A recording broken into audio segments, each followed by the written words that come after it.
안녕하세요. 하루 필수 말씀 충전 하필 큐티 조종환입니다. 오늘 함께 나눌 하나님 말씀은 열왕기상 4장 1절에서 19절까지 말씀입니다. 솔로몬 왕이 온 이스라엘을 다스리는 왕이 되었을 때에 우리는 4장의 이야기를 통해서 솔로몬이 얼마나 부국의 나라를 이루었는지를 확인해 보게 될 겁니다. 이것은 3장의 이야기에서 이어지는 것으로 볼 수 있는데 이 3장 1절에서 이집트의 공주와 결혼한 것이 이처럼 강력한 국가를 다스리는 통치자이기 때문에 이루어진 혼인 관계라고 하는 점을 이제 자연스럽게 설명하는 본문으로 읽을 수 있습니다. 또한 이 모든 질서들이 이 지혜에 초점이 맞춰지게 될 겁니다.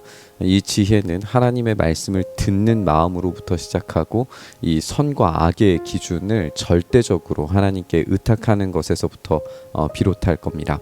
따라서 이 솔로몬이 이스라엘을 다스리는 왕이 되었다라는 설명 이후에 등장하는 내용들은 이 지혜의 결과이고 이것은 하나님께서 약속하신 것들에 대한 확증이다라고 이렇게 읽어보면 좋을 것 같습니다. 그가 거느린 고급 관리들은 다음과 같다.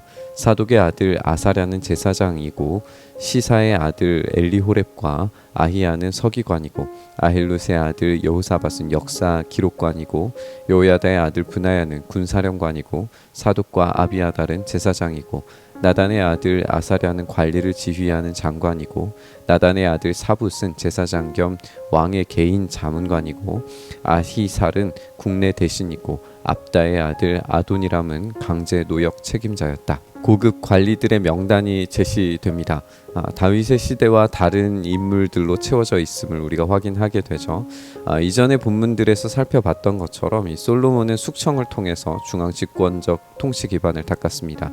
이것이 비록 긍정적인 면을 보여주는 것은 아닐지라도 이 세속 군주로서 탁월한 정치적 정무 능력이 증명되었다는 것은 확실합니다. 이 장에서 보여준 냉정하고 잔혹한 군주의 설명과 다르게 이 3장에서 자신이 전혀 아무것도 할 줄 모르는 왕이라고 바짝 엎드리면서 하나님께 지혜를 구하고 선과 악을 구분하는 법을 알려달라고 요청함으로써 이 지혜 군주로 등장하는 것을 우리가 발견하게 됩니다. 그랬을 때 이 본문 이후에 등장하는 성전 건축자로서 지혜 왕이 더 강조될 겁니다.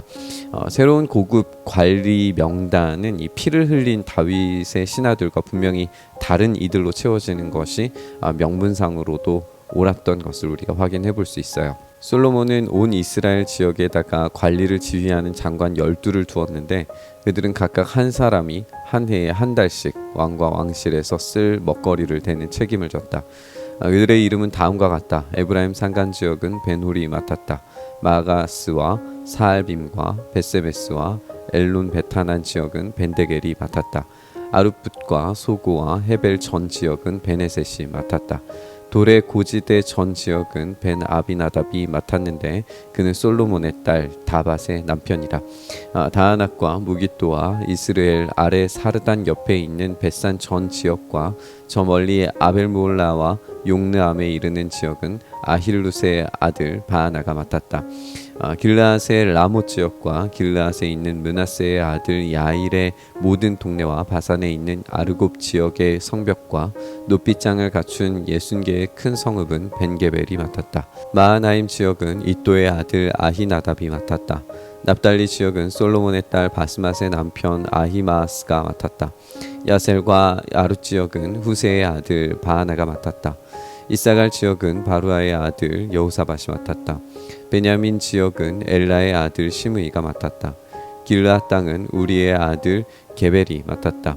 이곳 길르앗은 아모리 사람의 왕 시혼과 바산 왕 옥의 땅이었다. 이 12 밖에도 온 땅을 맡아서 관리하는 장관이 따로 있었다. 우리는 12개의 지역 이름과 장관의 이름들을 확인합니다. 이 탁월한 행정가로서 솔로몬은 사람들을 적재적소에 배치할 수 있었고 그 지역들이 왕실에 충성하게 만드는 구조를 간략하게 설명하는 것으로 본문을 읽을 수 있습니다. 특별히 아모리 사람 왕 시혼과 바산 왕 옥의 영토도 정벌했다라고 하는 것으로 보아서 하나님께서 약속하신 모든 곳, 또 이스라엘의 적이 되는 그 모든 곳들을 통치하는 그 통치자로서 등장하는 것을 우리가 보게 됩니다. 이스라엘 전 지역이 솔로몬의 통치가 미치지 않는 곳이 없다는 점을 기억하게 만들어주죠. 3장에서 솔로몬의 재판이 가장 미천한 여인들에게까지 미쳤다라는 사실을 예시적으로 보여주었다면, 실제로 이제 이 솔로몬의 통치 질서가 국가 전역으로 촘촘하게 배치되어 진행되었다는 사실을 보여줍니다. 조직은 의사소통 과정이 효율적이지 못할 때 무너질 수 있어요. 반면에 너무 딱딱한 의사소통 구조를 가지는 조직은 폐쇄성을 갖기 마련입니다. 솔로몬의 통치가 부국강병을 이루는 이유는 이런 탁월한 의사소통 구조를 실현해냈고, 그러니까 이 듣는 마음을 분명히 솔로몬이 가지고 있었기 때문에 의사소통 능력이 탁월했다는 것을 우리가 생각을 해보면, 이런 탁월한 의사소통 구조를 기반으로 해서 굉장히 소통에 탁월한 그런 국가를 실현해냈고, 통치자로서 탁월한 실력을 보여주었기 때문에 이런 부국강병의 나라를 이루었다라고 볼 수 있습니다. 하나님께서 지혜를 선물로 주심으로써 이 솔로몬은 개인적 역량의 성장뿐만 아니라 그 지혜를 통해서 사회 전반과 시스템에 영향력을 미치고 있다는 것을 보게 됩니다. 그래서 지혜는 개인적 삶을 넘어서 사회적 차원, 또 국가적 성장 전체에 영향력을 미치게 되는 걸 보게 됩니다.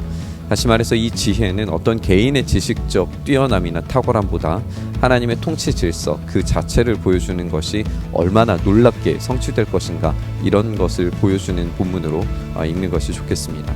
하나님의 지혜에 완전히 복속한 왕은 솔로몬처럼 성공을 거둘 겁니다.